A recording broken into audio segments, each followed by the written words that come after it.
All right, we're gonna get started. Can everyone hear me okay? Thumbs up. Awesome. Thanks so much for joining us today for our next series or webinar in our Pipelines webinar series. Today is going to be a great discussion on the Mississippi Meander by David Sauls and Jamie Vincent out of our Baton Rouge office. So before we get started, Jamie, can you share your screen real quick?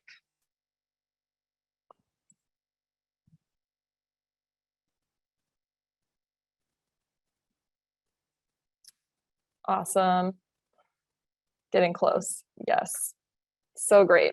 So if this is your first webinar, thanks so much for joining us. We love putting these on quarterly and providing some hopefully value to just what you're doing on your day-to-day life and work. As part of our series, we try to host one every quarter, as mentioned. If you have a topic you'd like to hear us discuss, let us know. We always are interested in providing topics that are of interest to you. We can also customize a webinar for you and your team if there's something specific. And if you have any ideas, you can feel free to email me at asmith@geoengineers.com. And here's just a sample of what we're working on for our next episode, the pipeline solutions and the energy transition. So if you have any questions related specific to that topic and renewables, let us know. We're going to do our best to bring a panel to you to provide a lively discussion on what's happening in the industry. Also, this webinar counts for educational credit. I'll be sending out a certificate of completion for self-reporting education credits following today's webinar. We also are recording this webinar, so that way if you need to jump off or you have colleagues you'd like to listen to this, we'll be sending out a link and they can review it and also get the certificate of completion. We've posted all of our previous episodes on our website as well, so you can go back and enjoy some lunch one day and listen to some of the other topics. During today's webinar, similar to the last ones, we have the Zoom chat feature. Go ahead and throw your questions in there while David and Jamie are going through their presentation, and they really do want it to be a discussion. So if you have a question or some notable fact that you'd like to make sure gets mentioned, let us know. I'll turn my camera on and interrupt them and share that. So if you have questions after today's presentation too, let us know. We'd be happy to follow up with you. Next slide. And it's now my pleasure. So today's presenters, I think a lot of you may know my colleagues, David Sauls and Jamie Vincent, but I'm excited to share a little bit more about them. David is a senior principal engineer, like I said, in our Baton Rouge office. He's been in the industry for over 37 years, helping clients build successfully on difficult soil conditions. Before or after construction starts, depending on when they call, is when he's ready to go. Fun fact, David recently attended the 122nd US Open as a fan, not a participant. We want to make that really clear. However, look at that. Look how close he is to the quote trophy. Anyway, David is just a remarkable engineer, and we're just so glad that he's here today to present with Jamie, also a wonderful engineer, senior geotechnical engineer in our Baton Rouge office, 15 years of experience. He has done a lot of work in the permitting of pipeline projects involving core levees and other flood control structures. He brings an in-depth understanding of local, state, and federal regulations. And a fun fact, this photo is really funny to me. Jamie is a very kind, smiley individual. So I love that he chose this photo to use in our presentation. But he just loves spending time camping with his family and being outdoors. So it is my pleasure to toss it over to Jamie to get us kicked off with a safety moment. Jamie? Sure. A big part of our job is to make sure we do things safely and can get everyone home safe. It being the summertime, I wanted to talk a little bit about the heat index and how to best plan for projects when you're outside working and making sure that we don't have any heat exhaustion or heat related issues on the job site. A lot of our work involves drilling soil borings within the Mississippi River, and we're on a metal barge, so basically in a frying pan during work. And so we'll always go over making sure folks are hydrated correctly. We try to get some shade out there as well as fans when we're working on a barge. We're making sure we're taking adequate breaks when the temperatures get in the higher levels, above 90 degrees. We're making sure, looking out for each other in terms of if you're seeing someone not looking too great, we're going to stop work, we're going to cool down a bit, we're going to drink water or Gatorade to get those electrolytes back in our system, and making sure that we're doing the job safely. That concludes our safety moment, and we'll roll right into the Mississippi River. Well, Jamie, that was a time. Today is the summer solstice, and if you don't have the graph out handy with you that Jamie showed, you can use the OSHA heat index app. And currently sitting here in Baton Rouge, 96 degrees, 49% humidity, feels like 107. So we're toasting here. So with that, we'll go to today's outline and agenda. We're going to address the Mississippi River and its scale and magnitude, the Corps of Engineers and their role in public safety and protection of the mainline Mississippi River levee system, focusing on the Mississippi River Valley River Management Organization. We'll primarily be looking at Memphis and Vicksburg and New Orleans districts, the southern portion of the Mississippi River. We'll talk about the federal, state, and local regulatory agencies involved in pipeline construction. We'll talk about a little bit of a history lesson. So we did say 40 years of work on the Mississippi River. And so we'll look back a little bit in terms of some early crossing methodologies of the Mississippi River. We'll look at how the Mississippi River HED operations got started. We'll look at some events and some historical events that led to the evolving Corps of Engineer requirements for subdrilling underneath the mainline Mississippi River levees. And then we'll talk about some of the advancements in trenchless technology.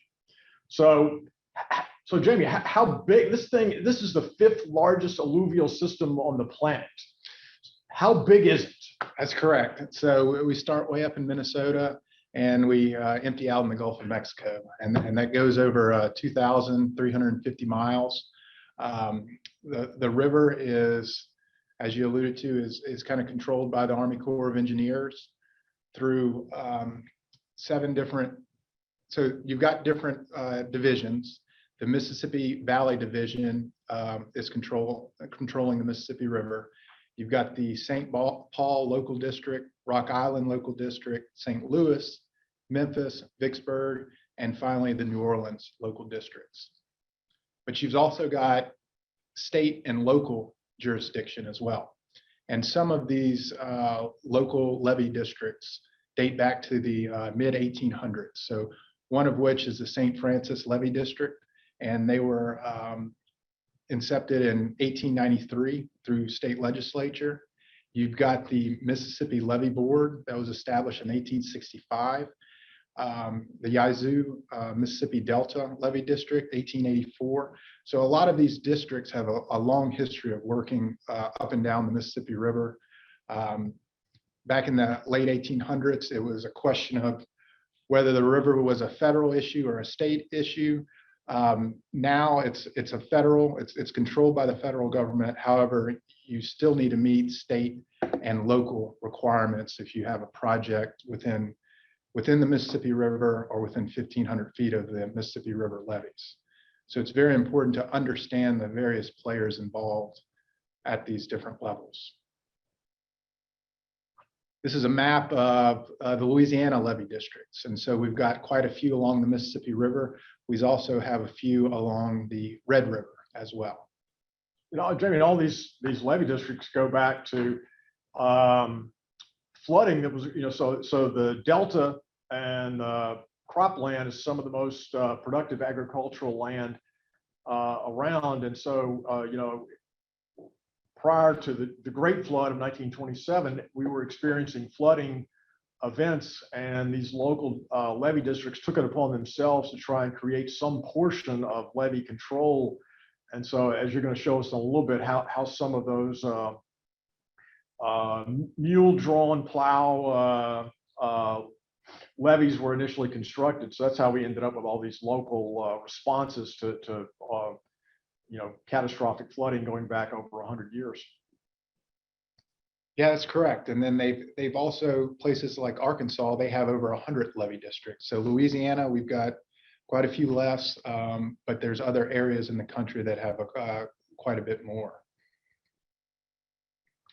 So the river really can be broken into two different sections. You've got the upper Mississippi River, which would be from Minnesota to Cairo, Illinois.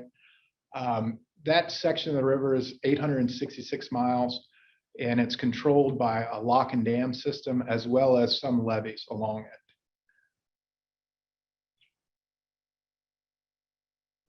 And it's not just one lock or dam system. They actually have 28 along the upper Mississippi River.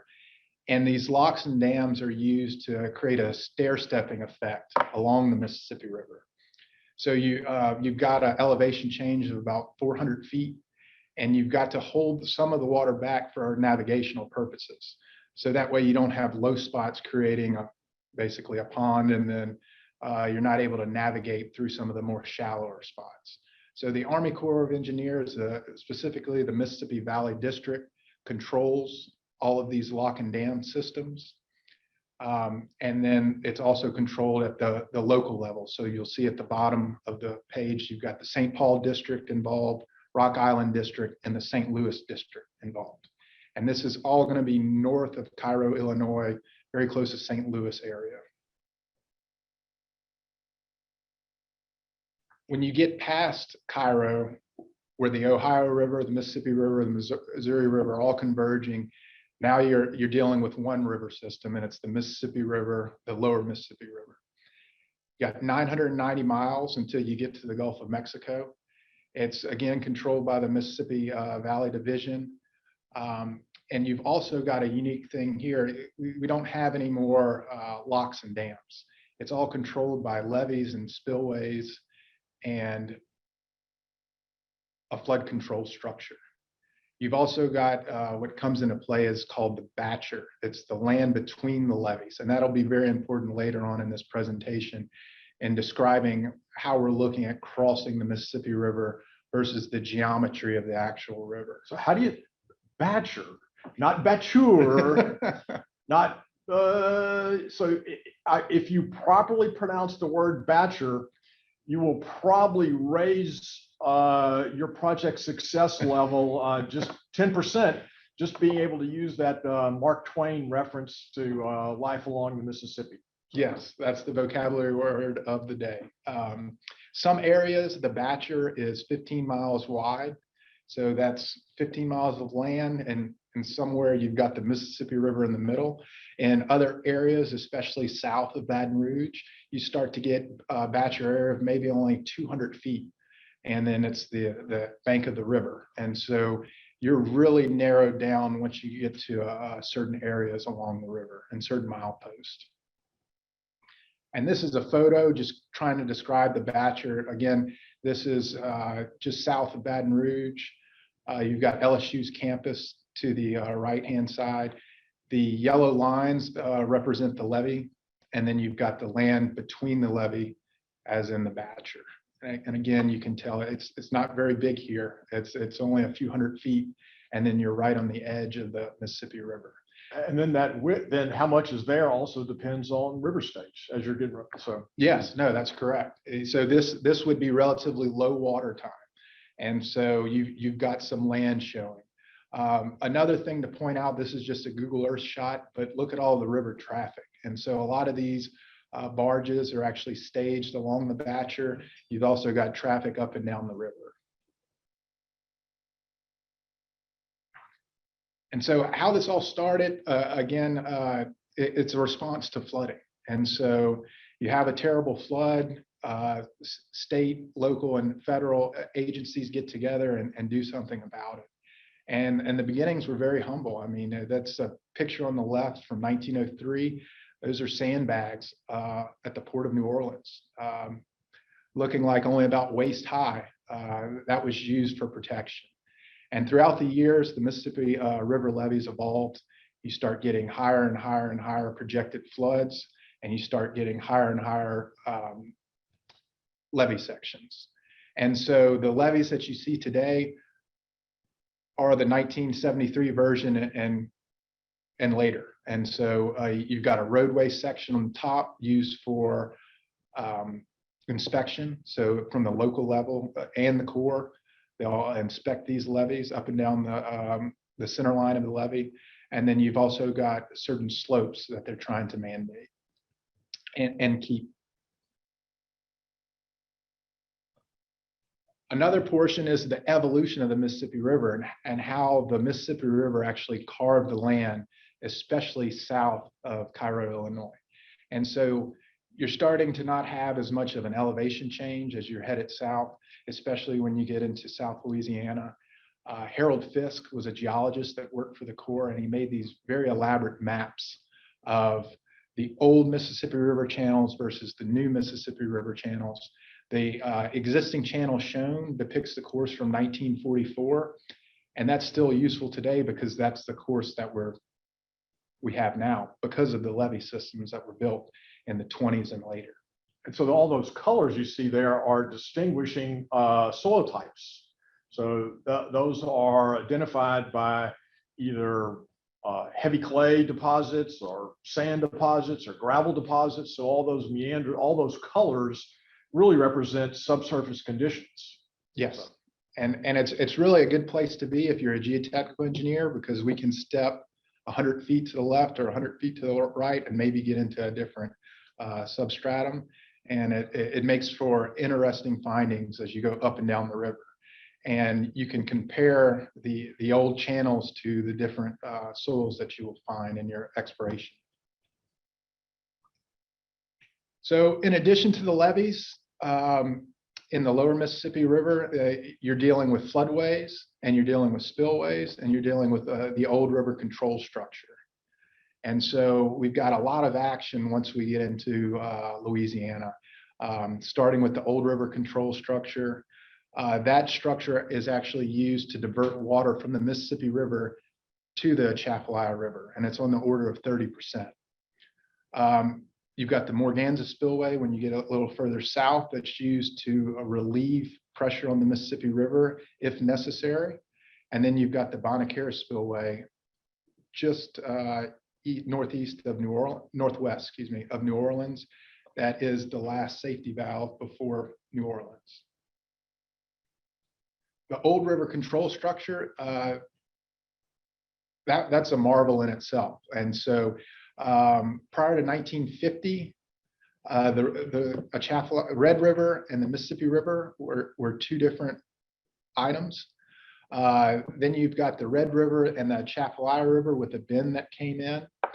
In the 1831, Shreve's Cut was made to separate that bend.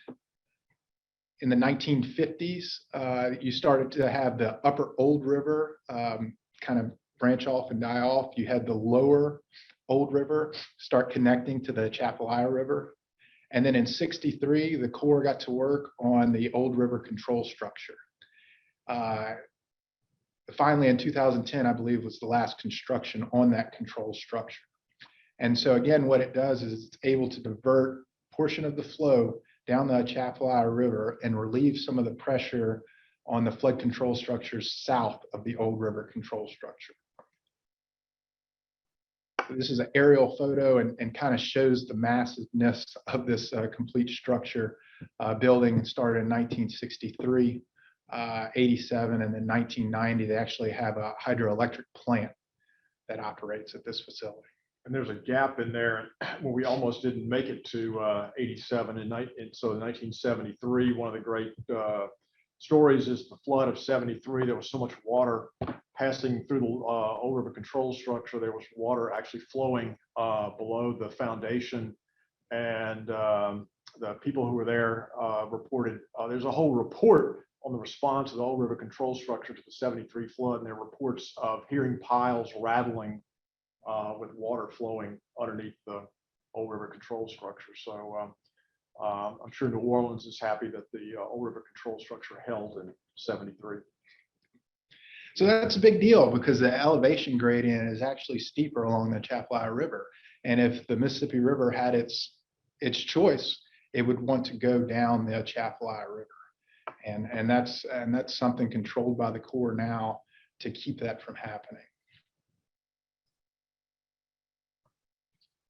The other major control structure is going to, or the other major feature that the Corps monitors is going to be the Bonnet Spillway.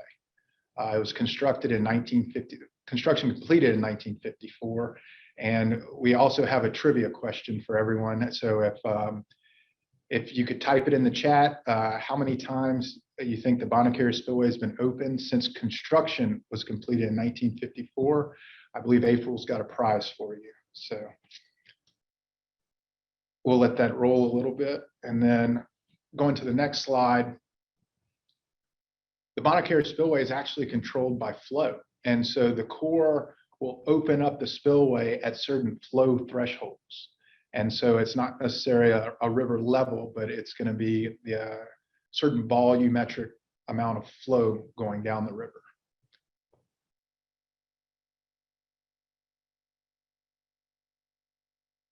And you can actually see the Bonnet when you're driving along I-10 going to New Orleans Airport. You can, as you see the Lake Pontchartrain on one side to the east, you'll see the Bonnet Spillway to your west along a railroad structure. So you can always see when it's open or how many times it's been open since 1954. Well, so far, no right answer, but Andrew Porter has got the closest. So 10 seconds to see if anyone can get right on the answer. Ooh, Clayton got it. The answer is 12. Is that correct, Jamie and David? Yes, and it's somewhat a trick question because the Bonnet Spillway was actually opened before it was completed. Construction was completed 3 times, and so but since it was built in 54, from the Corps' website, we're looking at 12 times it's opened. One interesting fact, after 2008, you start to kind of feel like the frequency increased a bit on the number of openings. And that's all a response to high river levels. And working along the river, that's been noticed as well in the last 10 to 15 years, river levels have gotten higher, and we're starting to see longer duration of high river levels that could impact your projects. So anytime you're working within 1,500 feet of the Mississippi River levees, the Corps will often include river level requirements on when you're allowed to do work. And during high river levels, it's typically no work is allowed. And that's not just pipeline work. That's no digging shovels. That's no pile driving. That's no excavation. That's no petrochemical plant construction. Yeah, it's a big impact. And it's excavation work that a shovel in the ground is considered excavation work. We've had projects where we couldn't pothole a pipeline to see where things were at because of the Mississippi River levels. And you're talking about 4-inch diameter hole that may be only 3 feet deep.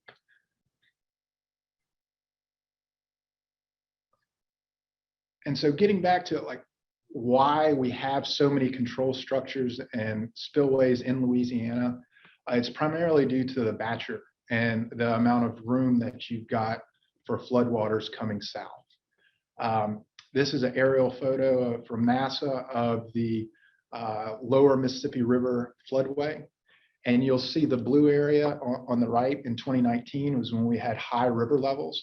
You can see a lot of blue.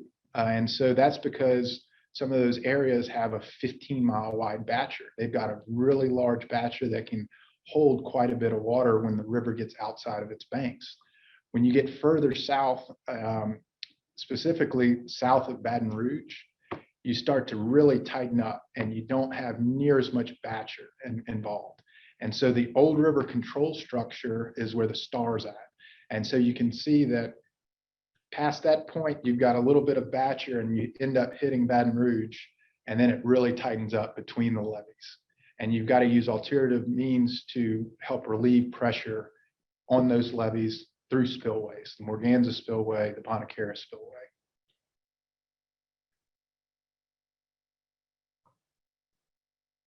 So we've talked a lot about the river and then how it affects our work. It's primarily, you've got a lot of pipelines and infrastructure up and down the river. And this is a map. It's probably not complete. It's a little bit dated, 2018, but you can really see a lot of action along the Gulf South, as well as up and down the river. And so David's going to describe what he's seen through the time. And so we go back to, so that's, so we've got a big giant river, and we've got a lot of pipelines, and we have to get east to west. And thank goodness, all that needs to cross the Mississippi River where we come in. So prior to the development of horizontal directional drilling in the late 70s and early 80s, we had two techniques. One was aerial suspension bridge crossing. Here we see the Grand Tower Pipeline Bridge in Grand Tower, Illinois. $3.8 million in 1953 is an enormous amount of money, was the construction cost there. Also, various state highway bridges also have pipelines suspended. Some of the older bridges had pipelines appended to the state highway crossing bridges. And then we also had bottom lay pipe. So you laid pipe across the bottom, and there were maybe some dredging or trenching going on. You put you had one pipeline coming in from the east, and then you put multiple pipelines in the river because one was never going to be enough. You assume you're always going to have loss of a line or washout or damage or anchors. And so you laid multiple pipelines, and they were laid upstream. So that swoop you see in the pipeline is laid upstream. Then there could have been a riprap or rock or stone covering over the top of that. But then when you put that riprap and hard rock in there, that creates a hard spot, which washes out downstream, and that makes the pile of rocks fall down. And so you hope this stuff worked. Well, that's the way the river was crossed prior to the 1980s. And fortunately for the father of horizontal directional drilling, Mr. Martin Sherrington, invented horizontal directional drilling. And Mr. Sherrington was kind enough to give us a brief history lesson and kind of update us on how directional drilling got to the oil and gas and energy Gulf Coast. So he was doing utility crossings in California in the mid 70s. In the late 70s, 78 time frame, Dow Chemical in Plaquemine, Louisiana, which is on the west bank across from Baton Rouge, heard about this technique and thought it would be a great technique to cross, to build from West Baton Rouge across into Texas. So they got him to Plaquemine, and he was able to successfully cross Vermilion Rivers, Atchafalaya Rivers, all headed west over towards the Dow Freeport plant. So that got him into the oil and gas industry. Then in 1979, there was a pipeline crossing of the Houston Ship Channel. It was a large diameter crossing of the Houston Ship Channel. That piqued everyone's interest in the oil field. A company called Reading and Bates, which is a historical classic oil field company. Reading and Bates, as Mr. Sherrington said, he made him an offer that he couldn't refuse. And so sold his equipment and patents to Reading and Bates. And so Reading and Bates saw this as the future of pipeline construction. And so this Houston Ship Channel crossing was in '79, sells the company. And then in '82, Reading and Bates comes to the Mississippi River, and the predecessor of the Baton Rouge Office of Geoengineers was Louis J. Capozzoli and Associates. We were a geotechnical firm in operation from 1965 to 2007 before we joined, at which time we joined Geoengineers. And in 1982, we have our first recorded subsurface investigation for a horizontal directional drill crossing for Reading and Bates in the Geismar area just south of Baton Rouge. And so this is what 24 by 36 drawing on a actual blueprint looked like, and our interpretation of soil conditions. We drilled soil borings in the river. We took a look at we introduced a podological or river mechanics evaluation. We used those Fisk maps to look at the soil deposits and how those soil deposits came into place and what the geologic site deposition characteristics were. And we were looking for stable, secure places to put the pipeline. It was really about trying to make sure that the river would not reoccupy that space. The river can change, 40 or 50 feet, wash out a pipeline, don't want to do that. So we were looking at it from a security perspective at that point.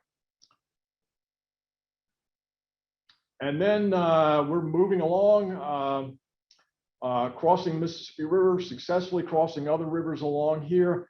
1987, Atchafalaya River crossing in Melville, Louisiana. We are set up on the east side inside the levee on the Batture, and then we sub-drilled the Atchafalaya River, went underneath the west side Atchafalaya levee, and the driller experienced the first frack out related to a Mississippi River levee sub-drill. And so prior to this point, as Mr. Sherrington had pointed out, the directional drilling was seen as a favorable, relatively fastly permitted, as short as he reported as short as 2 months for permitting compared to 2 years for a bottom lay trench crossing. So the directional drilling of rivers were viewed as quite favorable and quite expedited in terms of permitting processes until this. So David, in the upper left-hand corner, is that a pond they're in, or that's a self-made pond, I guess you could call it? That would be drilling fluid surface release. Okay. Or as we know it, inadvertent returns, the dreaded frack out at the toe of the levee. And so it was at this time, everyone got very concerned as potentially what the negative consequences of an uncontrolled frack out underneath or adjacent to the Mississippi River levee, or in this case, the Atchafalaya levee, and the creation of potential seepage paths and levee failures. That led to a effort with the Corps of Engineers to look at possible solutions. And as we'll see here in a minute, the development of the famous CPAR report, which was a joint venture between, it was a public-private partnership between local engineering firms, pipeline industry folks, and the Corps of Engineers Waterways Experiment Station. So that frack out, that pool of mud that you were looking at, has a potential to create these seepage paths, undermining the levee washing out the levee and creating basic devastation. So how does that work, Jamie? Yeah, so the big issue that the Corps is going to be concerned about is seepage beneath. Well, the actually, levee. since you and I live behind levees and we see them on our ride to work every day, let's just make it personal. Yes, yes, no, it is very personal in terms of the Mississippi River. These levees protect homes, houses, businesses, all of Baton Rouge, several cities along the path. If you do have a levee failure like you did during Hurricane Katrina, it's catastrophic. And so the course really has concerns about seepage. That's the main problem. When you create a seepage path underneath the levee, you've connected the Mississippi River that's going to have, in some areas, a 20 or 30 foot head differential than the land side. You're creating a potential for seepage. And if you end up having seepage and water flowing along your pipeline up through the hydraulic fracture cracks that you created during construction, you could create a sand boil. Creating a sand boil, it continues to erode. There's really no way to stop it depending on how big it is, and you could ultimately fail the levee section. The Corps is really tuned into this this type of failure because they know so much about the soil conditions along the levees. They've done analysis along the levees for seepage. They actually have seepage relief wells that they use in Baton Rouge and other areas.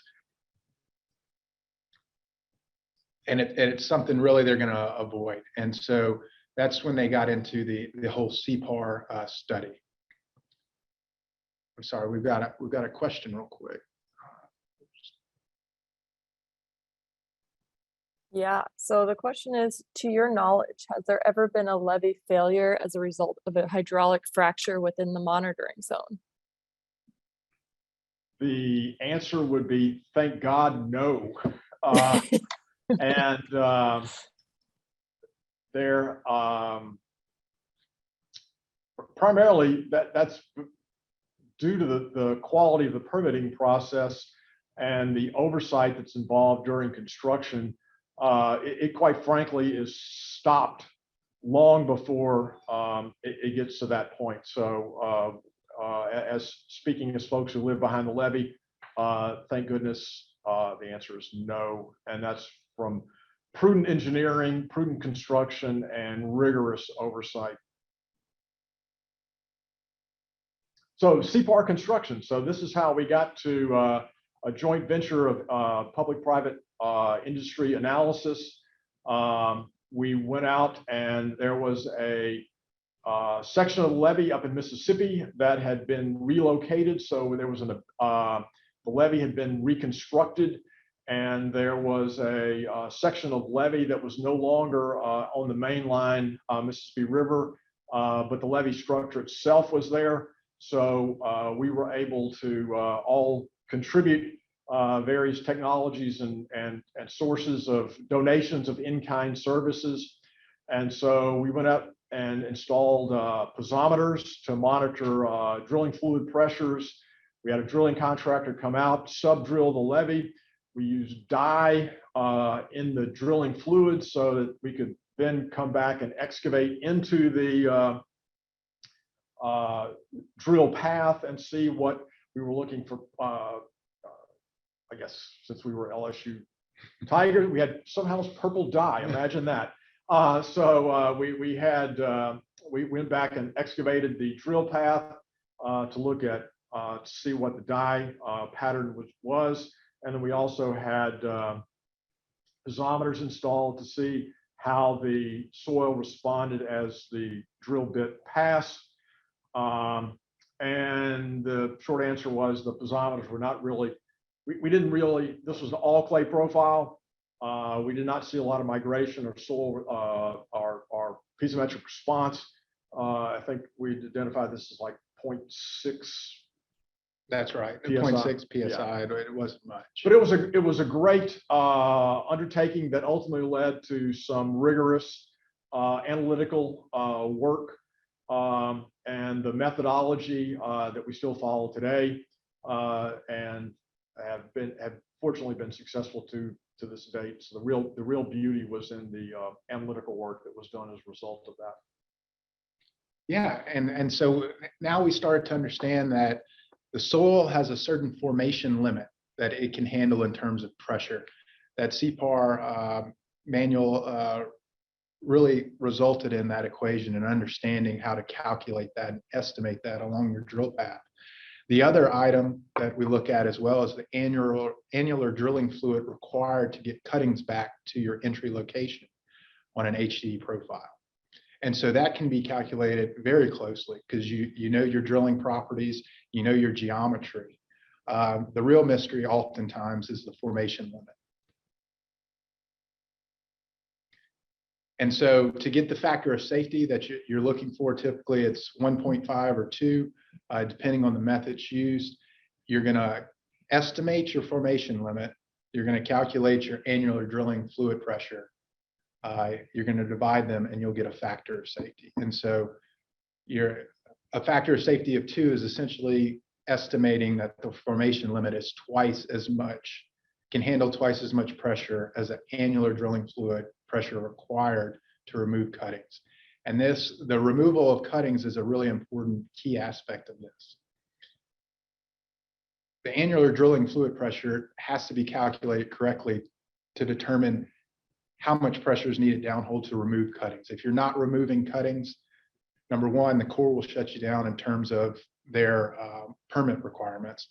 But number two is that fluid is going somewhere. And so when you're not seeing it come out at the entry location, you can pretty much guarantee that it's in your formation. It can also lead to problems in terms of clearing out the hole, and you could leave too many cuttings in the hole, end up getting your pipe stuck. And so things went well along until really 2005 was a turning point that I feel. Hurricane Katrina hit New Orleans, direct hit, Category 5 hurricane. You ended up having catastrophic failures up and down the levee systems, quite a bit of damage. It really changed the game, especially for the New Orleans district.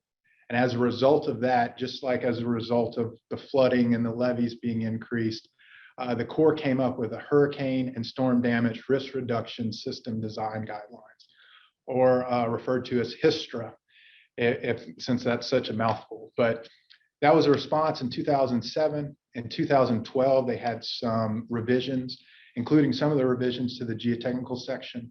And this is a great document. I mean, it's got everything from excavations near a levee to building access roads over a levee for construction. It really outlines how the New Orleans district wanted to see permit applications submitted and the rigorous amount of calculations required to get that permit obtained. We had another change in 2016. So we had the Corps' New Orleans district guidelines. We had other districts, for instance, the Memphis and Vicksburg districts, they were not allowing drills underneath the levee. And that really wasn't that big of an issue because you have so much Batture there. But in areas south of Baton Rouge, it's really a struggle to find the amount of space required. So the Risk Management Center came along.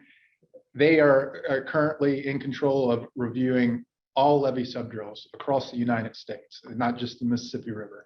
And so prior to 2016, it was handled at a local level. After 2016, it's being handled at a local level, and the Risk Management Center reviews it. One of the biggest things that we've learned in working up and down the river is there's some things that you can control. And in terms of that would be the geometry of your pipeline and the length of the item you're crossing. And so for these Mississippi River drills, a lot of times you're on the order of 3,000 to 6,000 feet.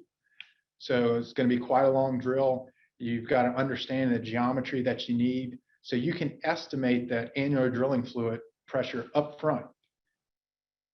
Then we like to compare it to what are the soil conditions going to be like.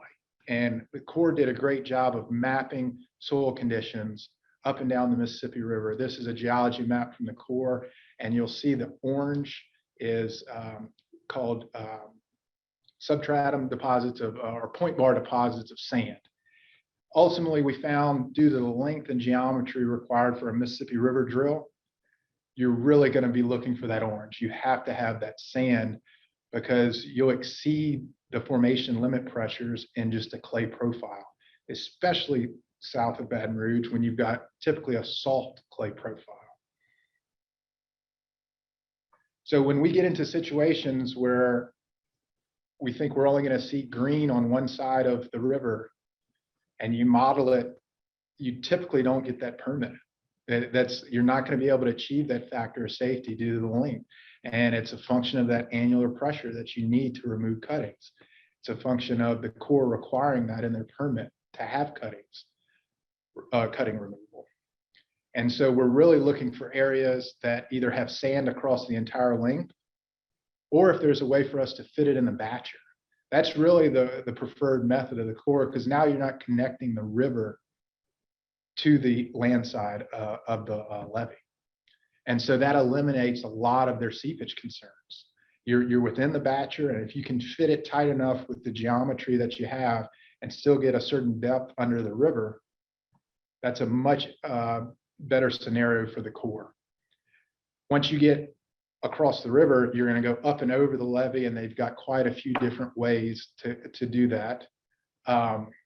There's still some. I guess one of the things would be that if you go back to the Batture crossing, it's like that looks great. It looks nice, high and dry. But then if you go back to the previous slides we've had where we have flooding, you know, working inside it, so that's great. It helps you on permitting to be working in the Batture, but there's also an awareness of you could be flooded, you know, months of the year during construction. What's your construction window? So it's kind of a balance between those two.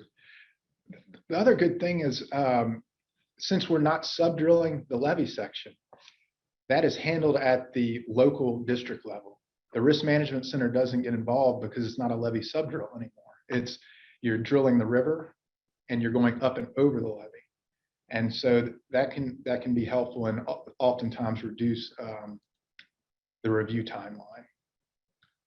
But there's still some engineering involved. You'll need to do slope stability, settlement. The Corps is going to look at construction loadings on top of the levee. Please don't bring anything over 72,000 pounds. Yes, that's the magic number. Nothing over 70.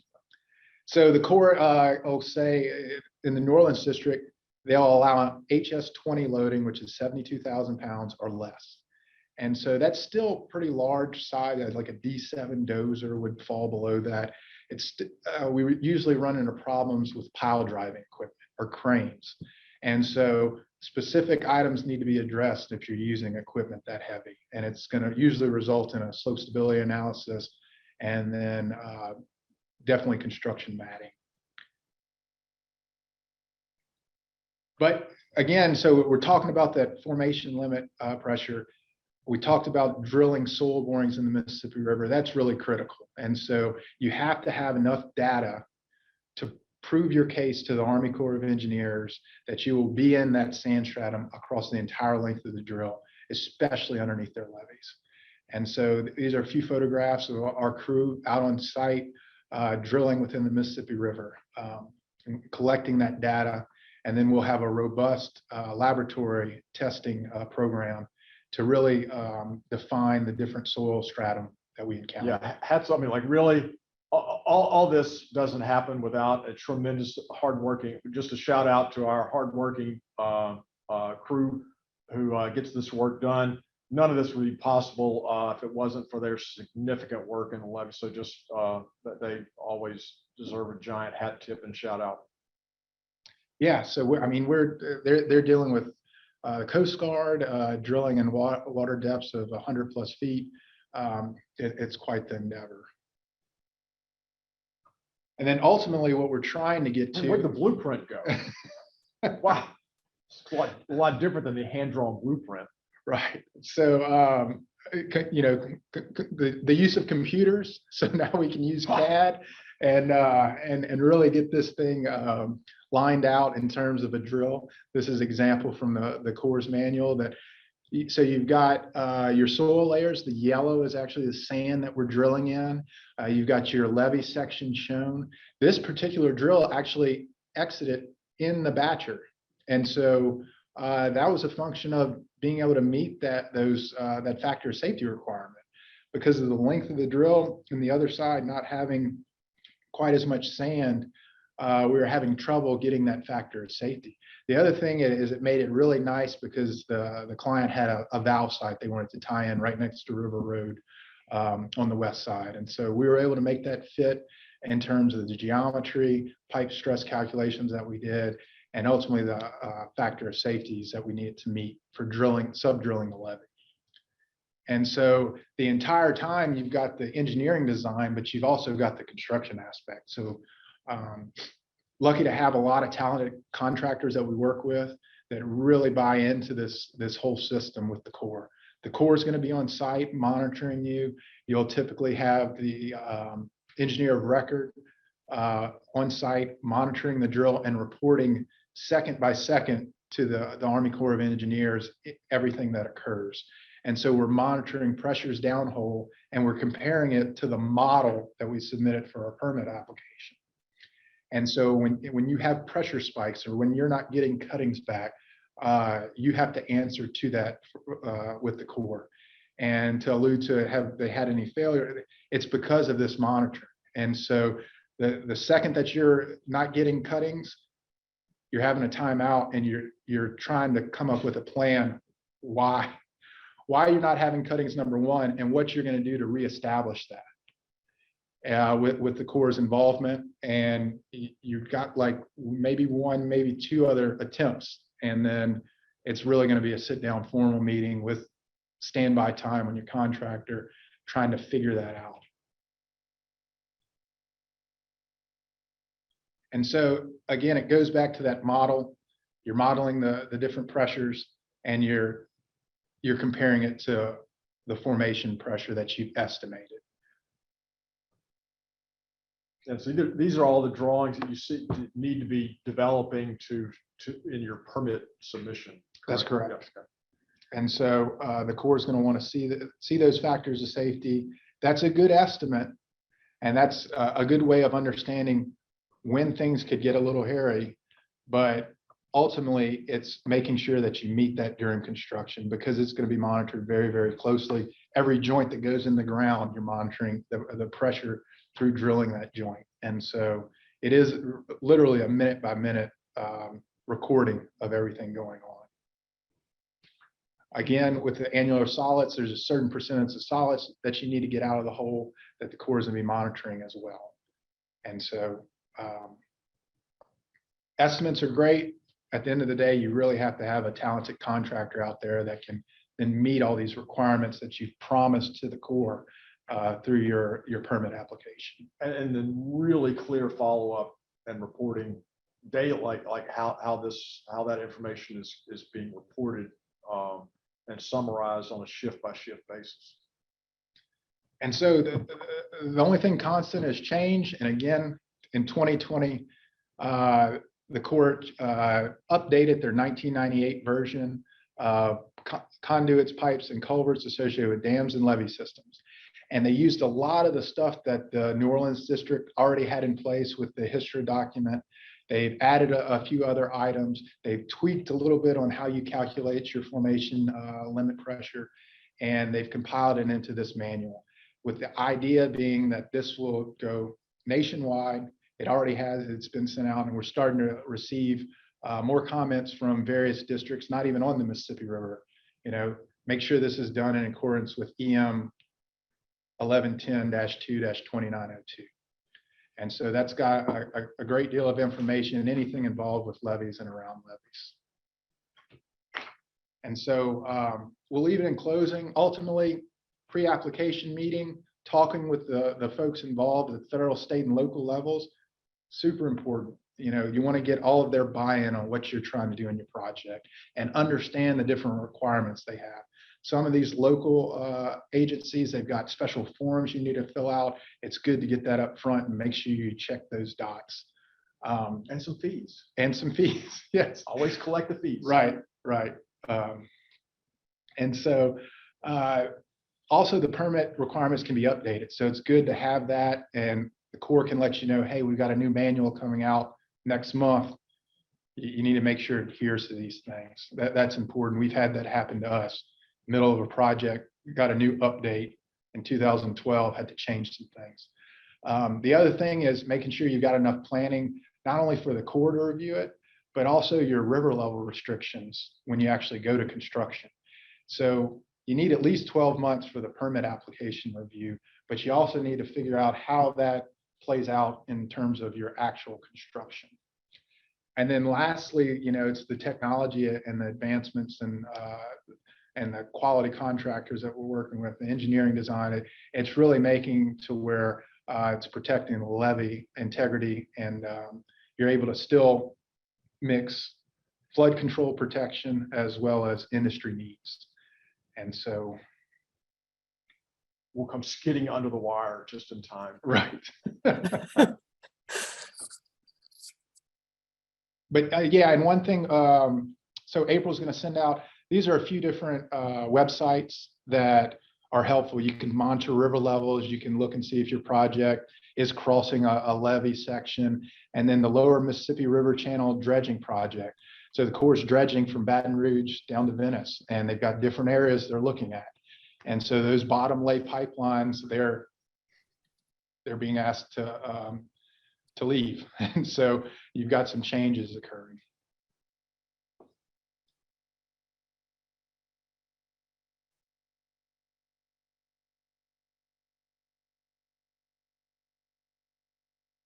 Okay. So, yeah, I did have one question from Hunter. So he had asked if we ever consult on these Army Corps of Engineer documents.